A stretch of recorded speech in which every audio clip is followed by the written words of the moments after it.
organnya pada laki-laki, saudara mesti sudah tahu juga, sudah membaca. Ini yang pertama adalah testis, kemudian yang kedua epididymis, yang ketiga ini fossa ductus deferens, kemudian ada ductus ejaculatorius, kemudian uretra. Nah, uretra itu double fungsi, jadi kecuali sebagai organ reproduksi, tapi juga sebagai bagian dari organ urinari. Jadi ini. Kemudian glandula seminalis atau vesicula seminalis, lalu glandula prostat, kemudian glandula bulbo-urethralis. Kemudian organ yang keluar itu penis dan sekutu. Ini organnya pada organ reproduksi. Ini kira-kira topografi posisi letak ada bagian-bagian yang ada di dalam rongga pelvis, ya, antara tulang pelvis dan satu. Ini organ yang ada di dalam itu dalam pelvis, nah, tapi ada bagian yang ada di luar. Ini bedanya dengan pada wanita, hampir semua wanita ada di bagian dalam. Saja. Ini kira-kira posisinya seperti itu. Jadi kemudian juga hal yang barangkali perlu diketahui juga, walaupun sederhana, ini ada bagian dari penis itu kulit yang pada waktu kalau itu di sirkumsisi itu, ini yang dipotong ini sirkumsisi, jadi ini kulitnya gitu. Kalau tidak disunat ya ini masih bentuk itu saja. Itu yang lain ini testis, epididymis, vas deferens, nanti ejaculatorius ini yang masuk di sini. Itu terus bulbo-urethralis, jadi vesicula seminalis. Jadi ini posisinya kira-kira letaknya seperti itu. Jadi ini pubis, ya. Pubis itu yang di tengah ini, masih pubis. Nanti di atasnya, di belakangnya ada vesika urinaria. Itu vesika urinaria. Kemudian nanti di bawah vesikanya ada prostat, ya. Kemudian bawah lagi nanti pada diafragma pelvis, kemudian nanti ada glandula ovary atau bulbo-urethralis. Kemudian di sini ada bulbus penis, itu posisinya ada di situ. Nah, ini kemudian testis, ini ada strukturnya, ya, ada beberapa bulbus dari luar, beserta ini dari otot atau musculus premaster dari otot, kemudian nanti ada tunica vaginalis. Ya, ada juga baru di dalamnya nanti ada testis dan epididymis, kafum vaginal. Ini seperti itu rongga, ya. Celah rongga, ya, sebelumnya juga bersama dengan rongga epididymis. Ini di situ.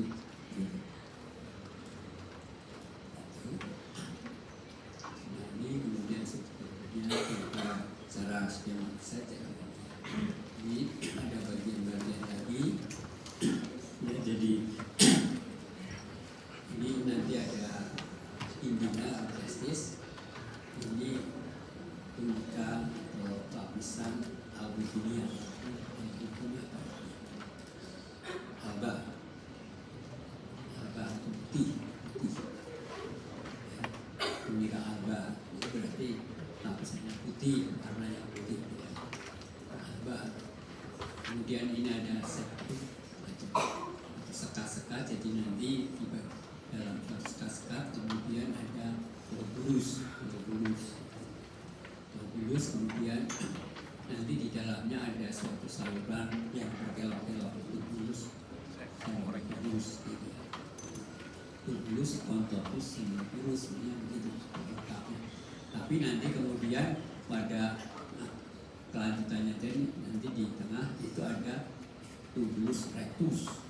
Baru nanti di sini ini bersama-sama dari berbagai macam tempat, dari tubulus, kemudian bentuk suatu anyaman namanya rete testis.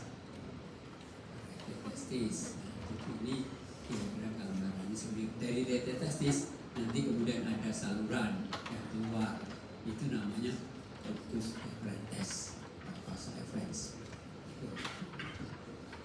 Vasa efferens itu yang pertama, maksudnya itu ya. Terus baru nanti ditampung mengarah pada epididymis, epi di atas, testis ya. Jadi epididymis dibagi lagi jadi 3 bagian, kepala, korpus, dan roda. Kemudian dari situ nanti baru ada saluran yang kedua namanya apa? Ductus deferens, ya. Efferens punya begitu. Jadi itu jadi kira-kira gambarannya seperti itu. Nah ini kalau artinya gambaran sebenarnya ya, seperti ini. Jadi yang tadi ini septum itu yang ada dinding ini, terus kemudian nanti tubuhnya berkelok-kelok, kemudian nanti di sini ada yang lurus, kemudian bentuk anyaman, seperti itu ya. Ini salurannya ini epididymis, kira-kira gambarannya seperti itu.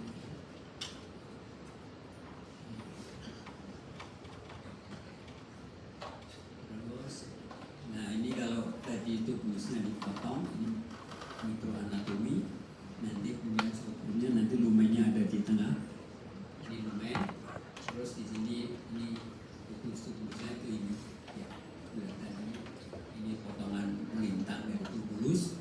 Nah di sini nanti ada lumennya dari sini, di sini nanti ada spermatogenik, gitu ya, ada sel-sel sperma.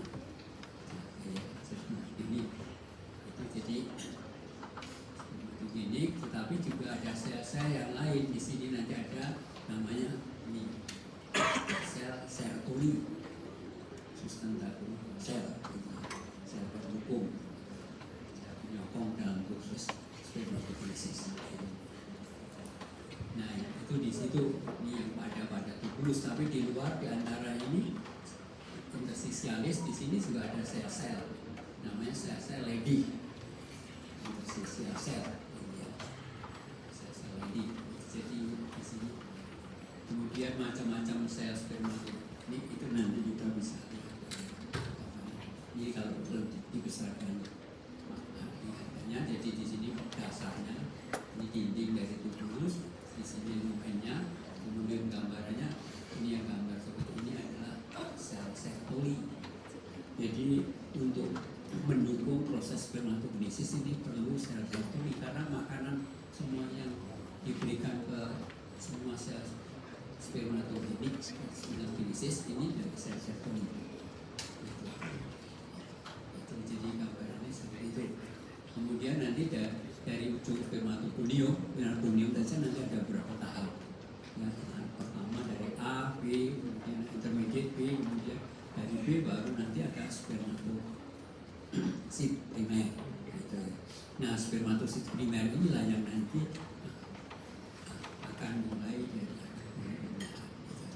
jadi belah, itu jadi arti membelah menjadi proses meiosis, membelah reduksi. Yang itu menjadi spermatosit. Spermatosit nanti kemudian spermatosit pertama, kemudian nanti menjadi somatid. Ya, jadi itu gambaran itu. Dari spermatid kemudian nanti akan tumbuh menjadi spermatozoa, mengalami morfogenesis atau perubahan bentuk.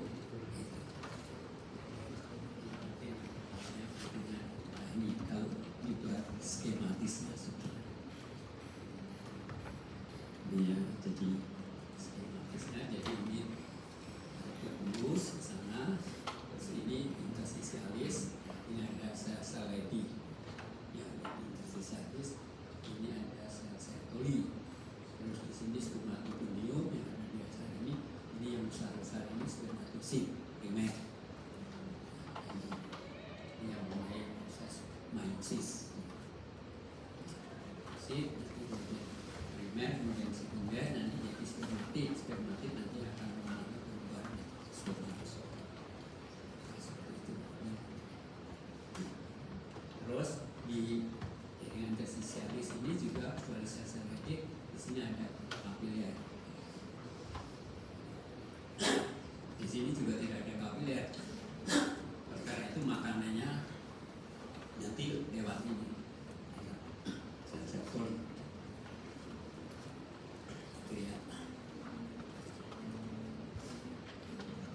Ini dari sini ada benda.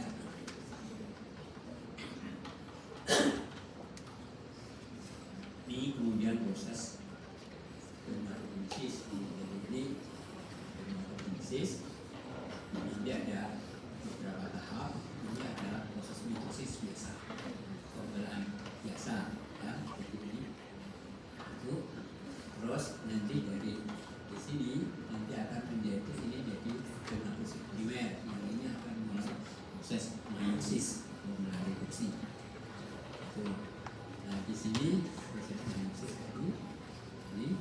Terus nanti jadi ini istilahnya spermiogenesis. Spermiogenesis, jadi ini perubahan bentuk yang intinya bulat itu seperti biasa, kemudian ada berubah. Jadi ini dari spermatosit primer menjadi spermatosit sekunder, kemudian menjadi spermatid. Spermatid kemudian akan berubah menjadi spermatozoa. Ini seperti itu. Nah ini perubahannya seperti ini ya, spermiogenesisnya itu jadi ini perubahan. Itu kalau dilihat dengan mikroskop kita gambarannya seperti ini.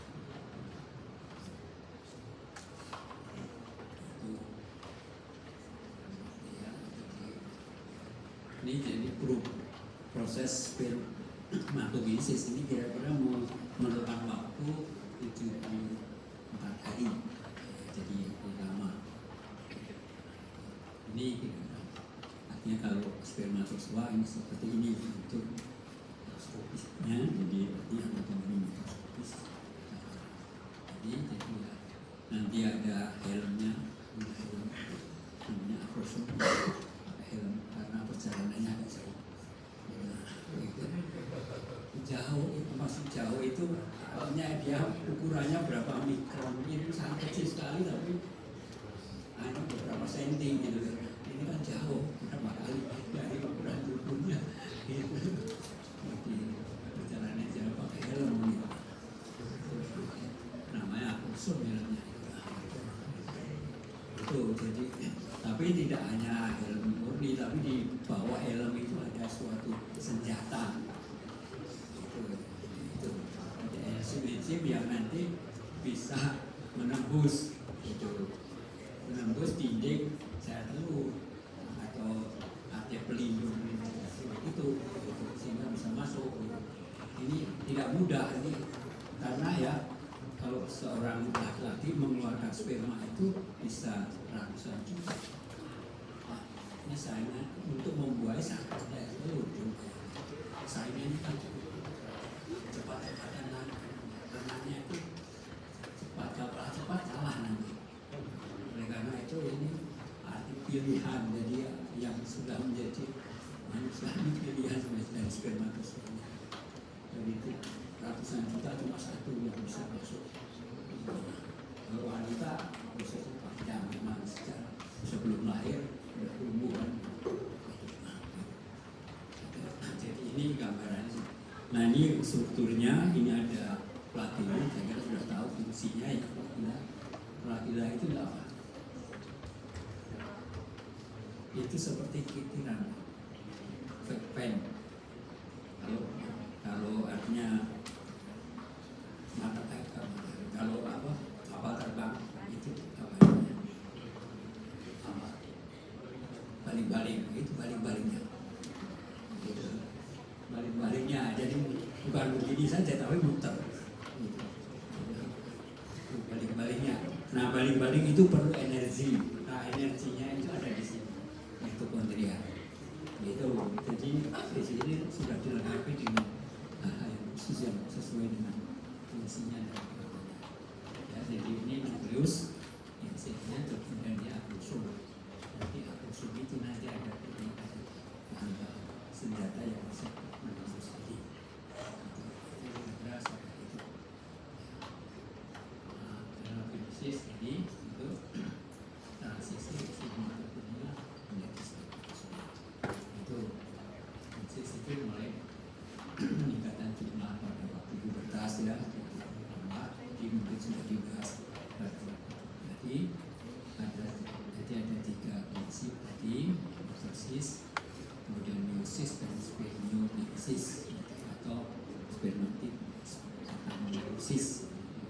Ini semuanya ini kira-kira waktunya 74 hari. Jadi kalau terjadi misalnya gangguan pada seorang laki-laki, spermanya kok kurang, jumlahnya harusnya 300 juta, ini cuma 20 juta misalnya. Nah, ini mesti memprosesnya lama, nggak bisa sembuh 3 hari terus itu, karena ini prosesnya panjang. Itu jadi kadang-kadang sampai 3 bulan gitu, atau 2,5 bulan.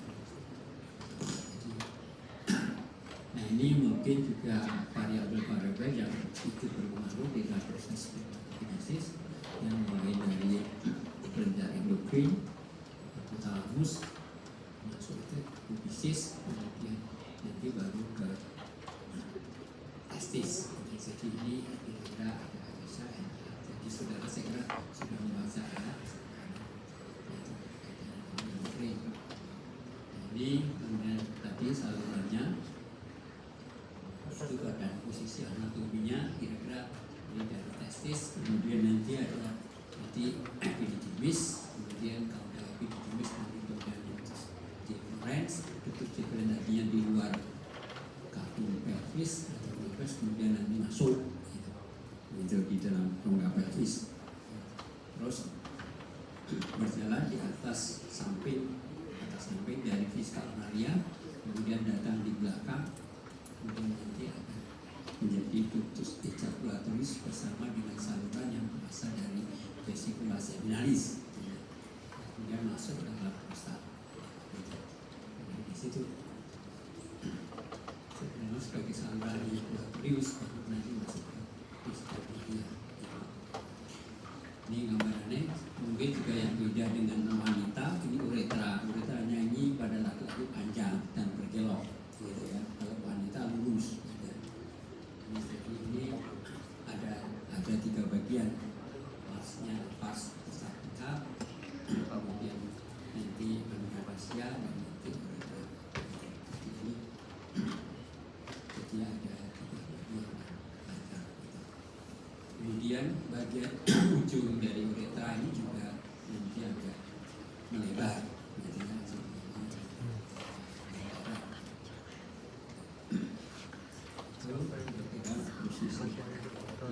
Nah, ini kemudian kalau dari belakang, dari posterior, kalau tadi vesicula seminalisnya dan ductus deferens yang membesar ini namanya apa?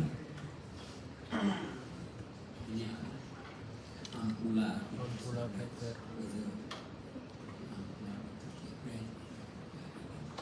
Vesicula seminalis.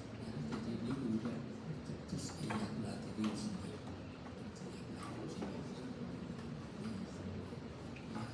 Mengapa bisa seperti semprot itu, karena ini besar, ini sangat kecil, dan ditambah dari saluran ini.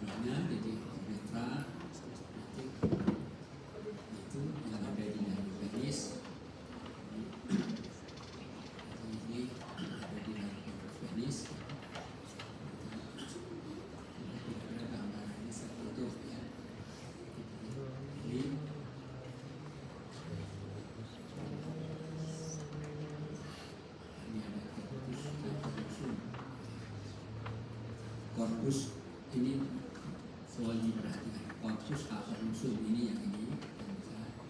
Terus ini ada corpus spumiosum, itu yang sekitar uretra. Kalau ini ada dua kanan kiri, ini satu. Itu.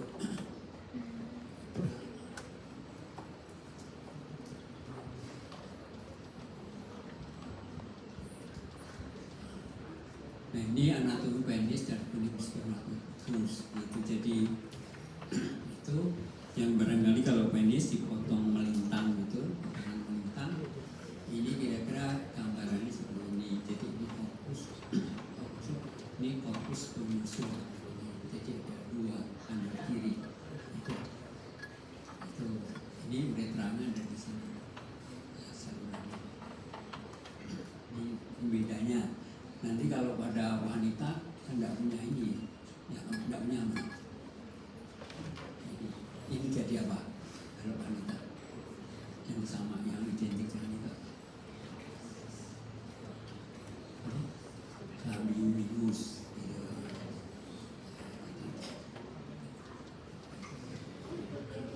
Itu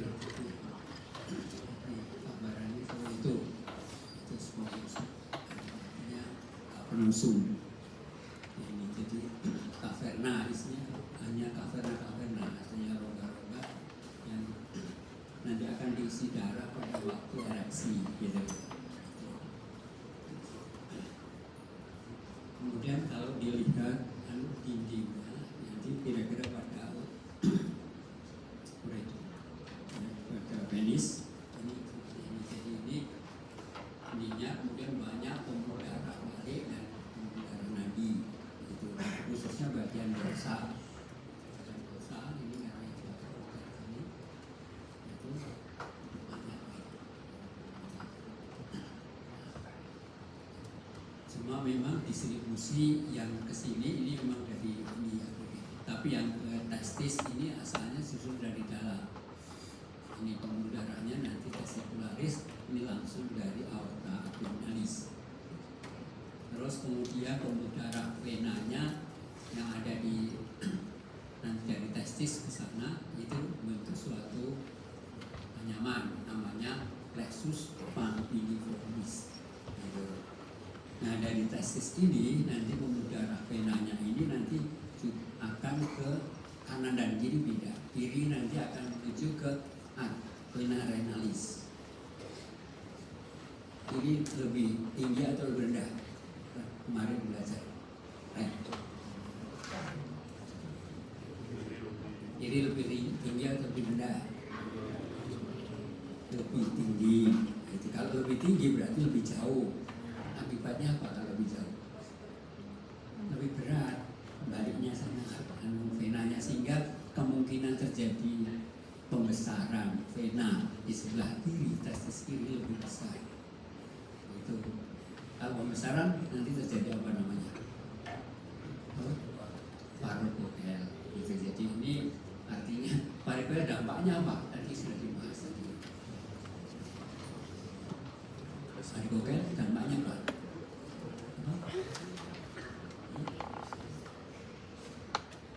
Kalau varikokel jadi dampaknya ini venanya kan hubungan di situ lebih hangat, lebih panas maksudnya. Jadi mengatur yang suhunya lebih sulit, sehingga nanti menimbulkan juga gangguan pada produksi spermatozoa. Ini seperti itu. Jadi artinya hal-hal yang kecil seperti ini kadang-kadang penting gitu maksudnya. Jadi penyebabnya apa yang mempengaruhi kira-kira seperti itu ya. Jadi ini artinya pembuluh darahnya itu ini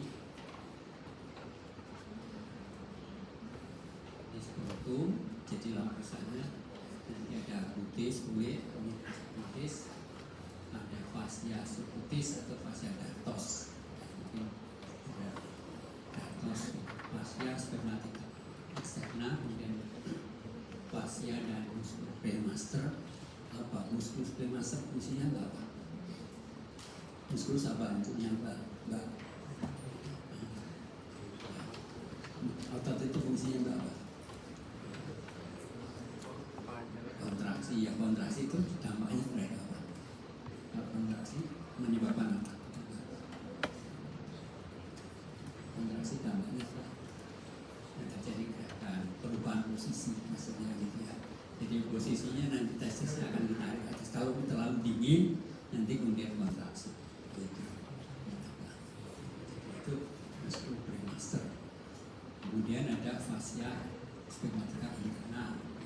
Baru kemudian ada pericordium atau tunica vaginalis yang itu sama dengan pericordium atau vaginalum, kemudian ada epicordium.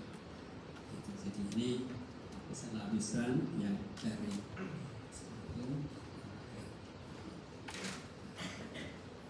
ini pada unicus spermaticus, jadi hubungan antara testis dengan testis. Ini di situ yang proses saluran. Ini yang isinya namanya unicus spermaticus. Yang ini terdiri dari apa? Yang ada di situ ductus deferens, kemudian pembuluh darah arteria testicularis, ada arteria differentialis ya, yang dipersambungkan oleh arteria vesicularis inferior. Kemudian ada arteria cremastrica, ini yang nanti menuju ke musculus premaster tadi. Kemudian ada plexus pampiniformis tadi vena, serabut saraf simpatis, ramus genitalis, nervus genitofemoralis yang mengenai musculus premastrica, dan juga fasa limfatika.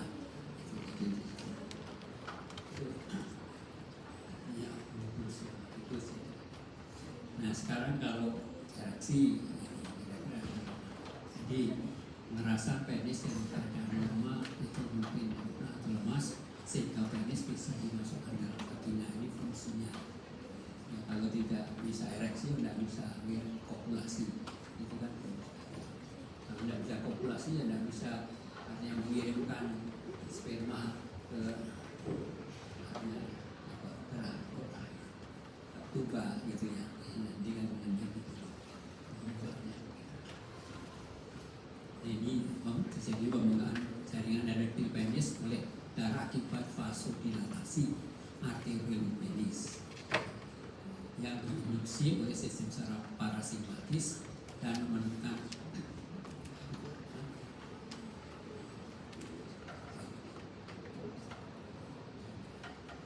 vena secara mekanis. Jadi nanti artinya karena darahnya banyak, karena arteriolnya vasodilatasi, kemudian vena-venanya jadi nanti tertekan sehingga tidak keras. Jadi kalau ejakulasi mungkin bisa itu bisa dengan mekanisme reseptor, ini terutama di gland penis, memang tidak hanya di gland penis, juga tempat-tempat lain yang itu akan memicu ada saraf parasimpatis pada arterial penis, kemudian melalui dilatasi.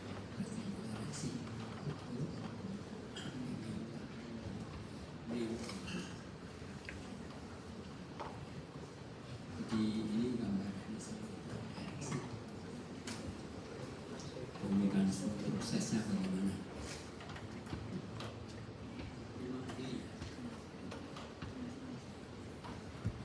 Ejakulasi memasukkan spermatozoa dan sekresi kelenjar seks ke dalam uretra yang merupakan kuat dan eksplosif semen ke dalam uretra dan keluar dari penis. Jadi kontraksi otot polos ini fokus dan kelenjar seks yang diinduksi oleh saraf simpatis. Kecuali itu juga nanti kontraksi otot rangka di dasar penis yang diinduksi oleh neuron motorik. Jadi simpatis maupun yang sifatnya motoris. Bisa ada. Jadi sebenarnya kaitannya dengan seksual perlu dipelajari lebih spesifik. Suatu pengalaman multi-komponen yang lain psikologis juga mencakup faktor-faktor emosi, psikologis, sosial, bahkan keimanan. Jadi juga perlu diperhatikan.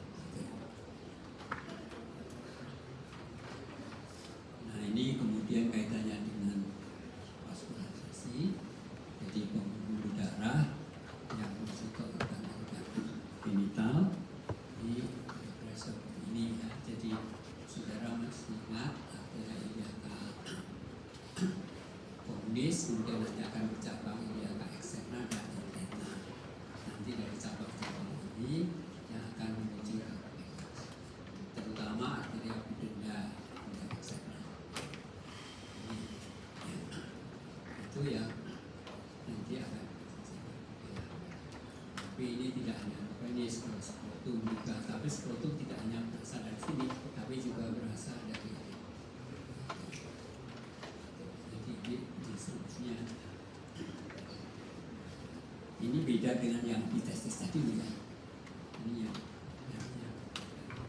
testis tadi yang dari aorta langsung. Testis kok malah dari aorta ya? Ini hampir sama dengan sejarah. Sejarahnya pada wanita kan ovarium itu dari atas. Testis ini juga dari atas sebenarnya. Dari pemuda kan, ya dari atas juga.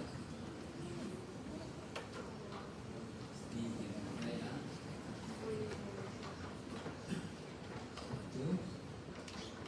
Ini secerkan.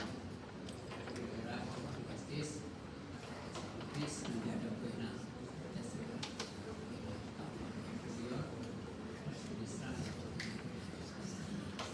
ini tadi analis itu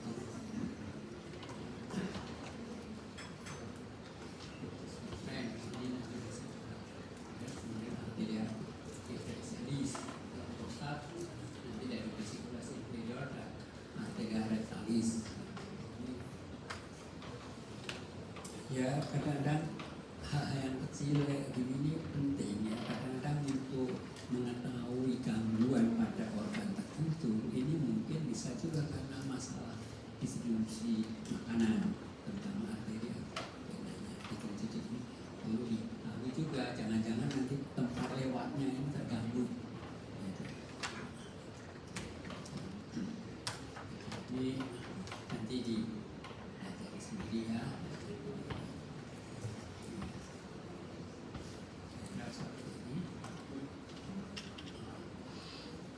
Jadi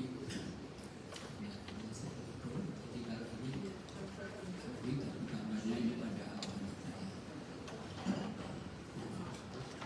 Tapi ada sama posisinya, artinya untuk laki-laki.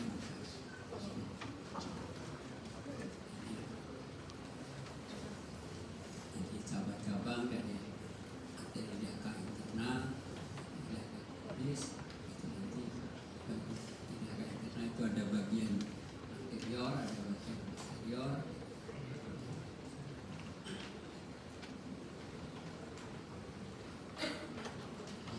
Dan ini nanti mungkin dipelajari pada waktu saudara sudah praktek belum?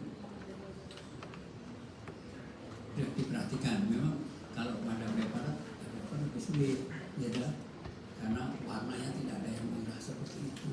Ya. Merah jelas perbedaannya itu kan yang organ lain kan nggak begitu jelas, makanya harus perhatikan lebih teliti lagi pada waktu praktikan ini.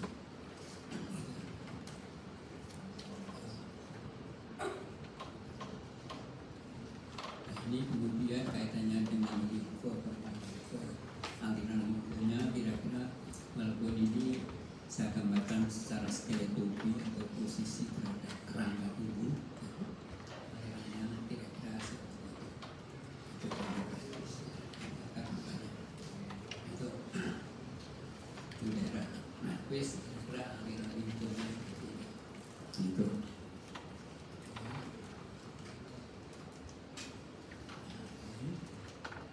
Nah ini juga perlu dipelajari lebih detail karena nanti ada macam-macam aliran limfonya ternyata berbeda antara organ satu dengan organ lain seperti ini. Ini nanti kan ya, ini yang terus ini sebutkan. Jadi ini organ-organnya berbeda. Ini pentingnya apa? Aliran limfa ini pentingnya apa? Dalam praktek kedokteran, penyebaran kanker atau apa lagi, atau penting lagi. Pemeriksaan pembesaran itu menunjukkan nanti peradangannya di mana, karena tiap terjadi peradangan di organ tertentu nanti akan dibawa ke aliran limfa dan aliran limfanya nanti akan menegakkan kendali limfa di tempat di mana akan situ nanti akan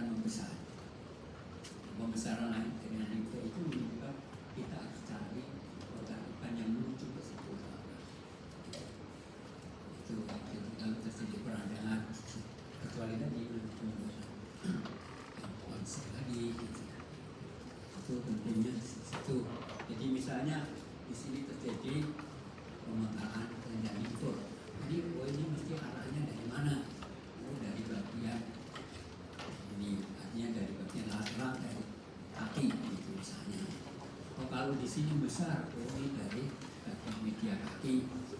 Jadi itu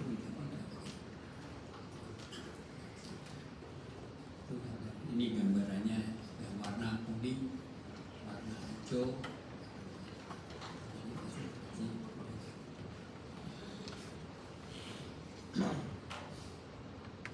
Ya, jadi ini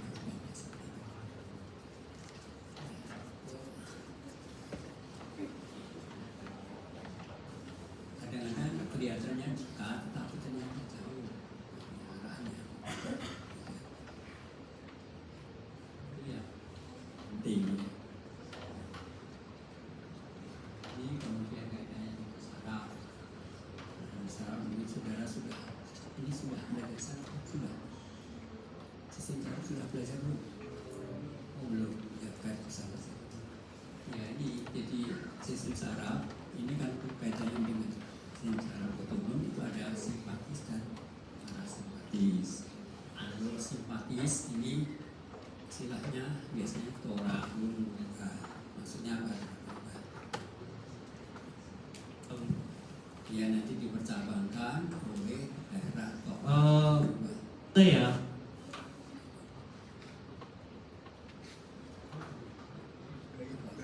Sebelah.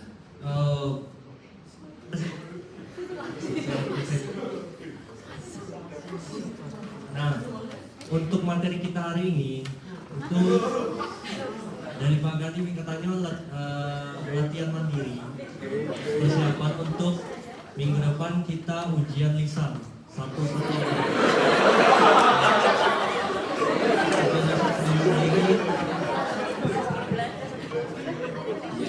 Nanti bakalan dibagi ada nanti nomor. Kalau yang udah pernah dapat makannya harusnya tahu ya kayak gimana bentukannya. Kurang lebih nanti ambil ujiannya, nanti masuknya 5 orang per kelas, pasti beda-beda soal. Dan praktikumnya yang kita ambil selama ini dari materi pertemuan pertama hingga dan kira-kira apa kelas seperti IP, terus layer 2, layer 3, static root, untuk dinamis, Atlas, DHCP, IP Pino. Jadi untuk parasimpatis ini kan terserah yang mau belajar persiapan itu.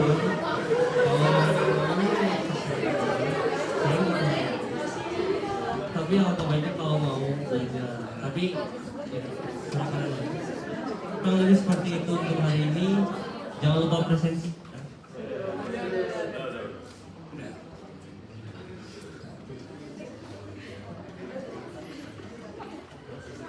Jadi artinya parasimpatis ini adalah Minggu depan.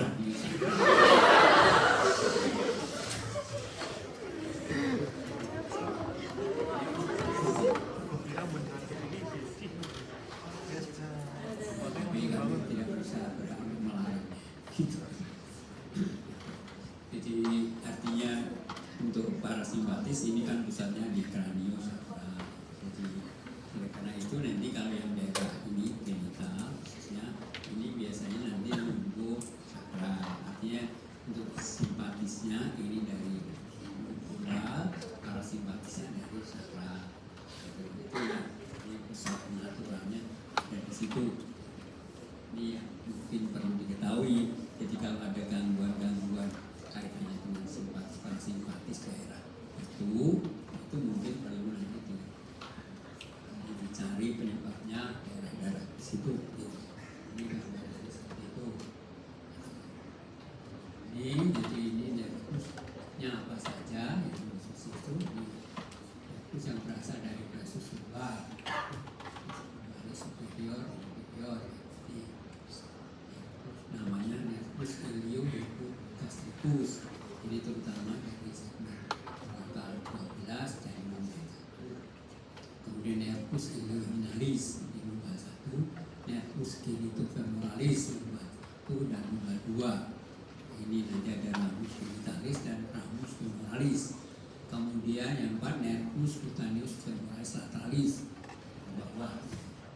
nervus femoralis yang besar, nervus obturatorius ini juga itu memang ke arah kita obturator. Nervus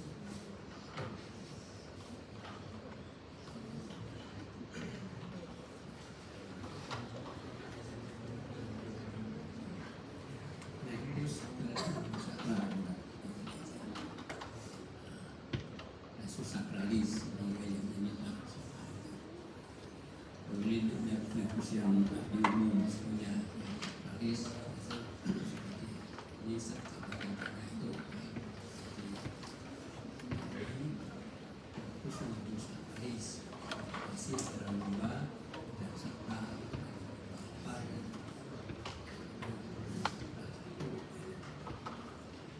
Ini sekarang kaitannya dengan imunologi.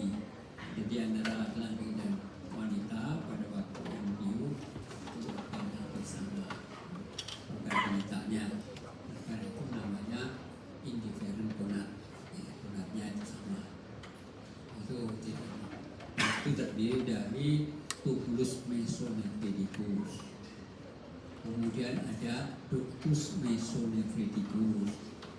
Kemudian ada ductus paramesonephriticus. Apa artinya para?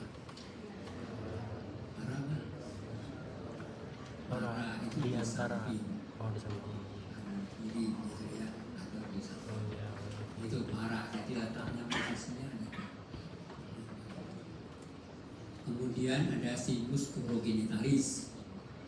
Kemudian ada palus, ada plika urogenital, dan ada labius atau swelling. Nanti kemudian pada wanita itu jadi apa saja kemarin sudah dipelajari. Testis ini jadi ada organ apa saja itu ini pada ini seperti itu. Ini banyak laki-laki atau banyak wanita sih?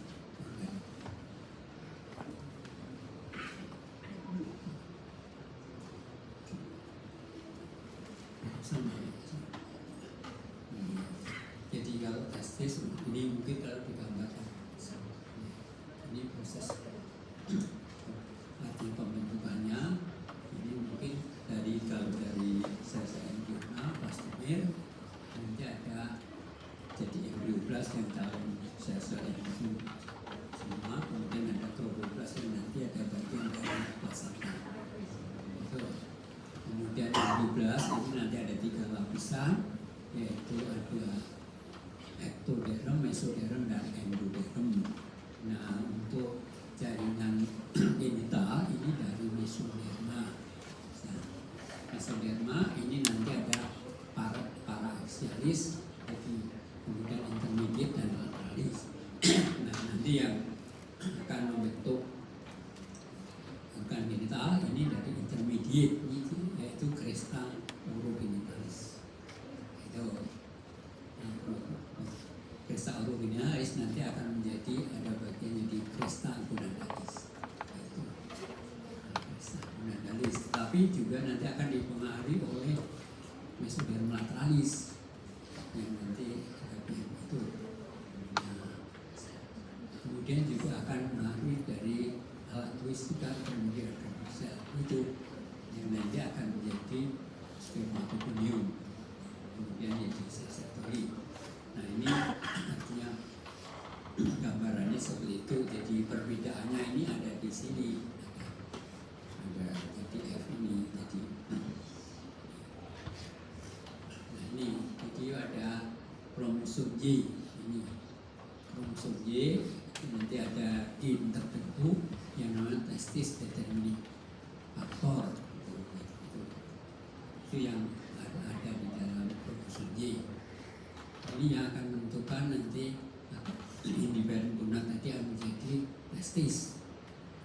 Nah, testis itu ditentukan juga karena ada selnya yang kemudian berubah, yaitu adanya sel lady. Kalau pada wanita jadi apa sel? Jadi apa sel? Wanita selnya apa? Selnya sel TK. TK tahu nggak? TK pernah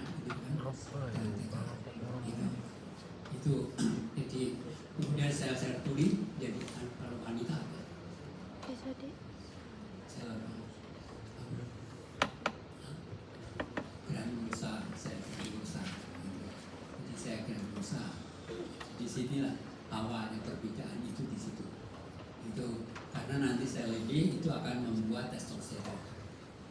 Nah, dampak pembuatan testosteron ini nanti kemudian ductus wolffian itu nanti jadi epididiminis, kemudian vas deferens dan vesicula seminalis, dampaknya di situ. Jadi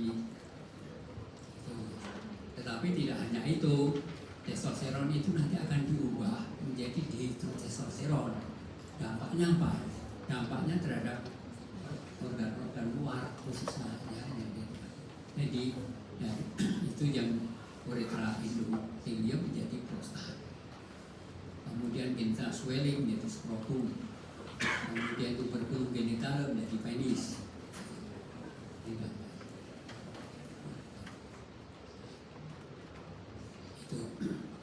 Itu gambarannya.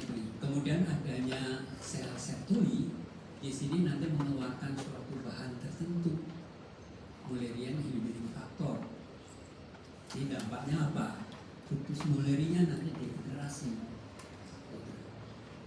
Pada wanita justru menjadi bagian yang pokok. Jadi ini seperti inilah prosesnya. Jadi perubahan yang hanya kasar putih saja sudah dampaknya besar. Kalau itu aktif pada waktu perkembangan embryo. Oleh karena itu kalau embrio itu dipengaruhi oleh suatu bahan tertentu, nanti juga menimbulkan namanya teratogenik, teratogenesis. Jadi ini proses terjadinya kelainan cacat lahir itu biasanya karena faktor teratogen.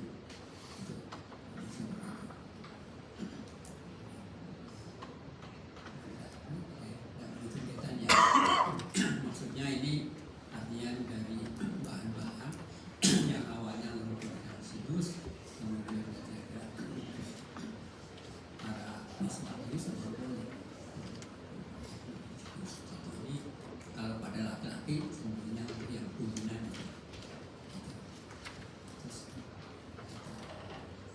Nah, ini kira-kira kalau gambar genetis yang di artinya tengah itu embriona. Kalau donat ada laki-laki jadi testis, kalau wanita jadi ovarium. Kemudian nanti sel-sel germinal primordial, nanti kalau laki-laki spermatozoa, kalau wanita jadi sel telur. Kemudian sport itu jadi tubulus seminiferus. Nah, itu karena ada sel-sel telurnya. Sedangkan pada wanita jadi monomer. Kemudian tubulus mesonephriticus, nanti pada laki-laki jadi tubulus efferent. Sedangkan pada wanita menjadi epoporon. Epoporon itu jadi artinya organ tetapi bisa ada fungsinya. Kemudian Wolffian duct atau mesonephriticus itu nanti pada laki-laki menjadi ductus epididymis dan ductus deferens. Sedangkan pada wanita degenerasi. Itu memang ada sama, ada bagian yang tidak terus ini adalah degenerasi. Ini ya gambarannya seperti itu. Jadi artinya kalau kaitannya dengan diskarnalia sama tetap ada prostat, wanita tidak punya prostat tapi punya glandula parafrigis.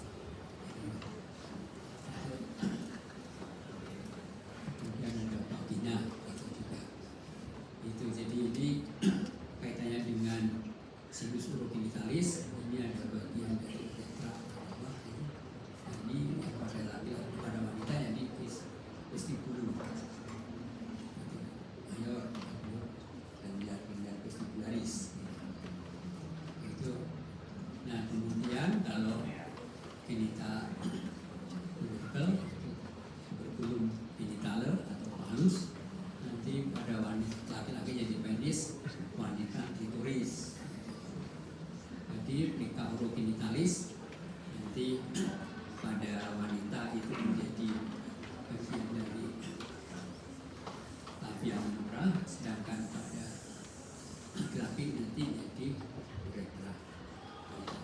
Jadi skrotum nanti jadi bagian mayora pada wanita. Itu kira-kira seperti itu. Terus kemudian, nah tadi testis ini pada waktu tahap embrional sebelum umur 30 tahun itu masih ada di dalam tubuh. Kemudian nanti akan mulai turun dengan diskursus testis itu yang terakhir testis turun itu. Nah ini kalau gangguan turun nanti testisnya tertinggal di dalam, itu namanya undiskursus testis turun.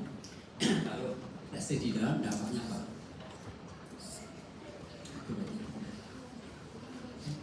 Kalau testis laki-lakinya tidak masuk ke skrotum, dampaknya apa?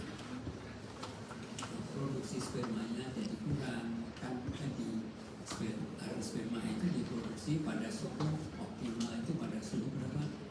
35 ya. Jadi nanti kalau suhunya 37 ini kurang, suhunya jadi kurang. Ini gambarannya seperti itu. Jadi kalau laki-laki itu tidak punya testis, mungkin testisnya tertinggal di dalam. Kalau pada awalnya masih memungkinkan ya untuk diturunkan, tapi kalau nanti sudah dewasa sulit. Ketan sama kok.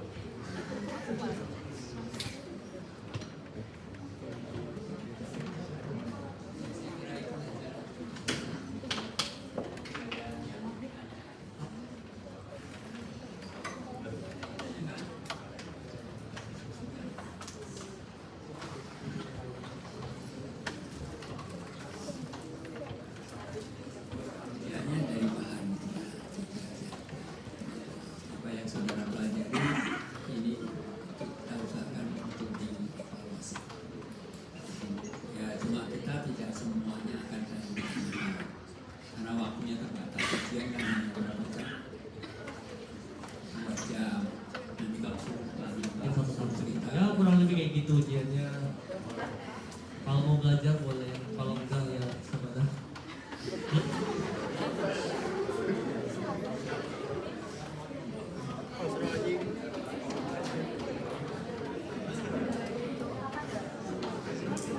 Ya mudah-mudahan kami tidak terdengar yang suara ini ke sana.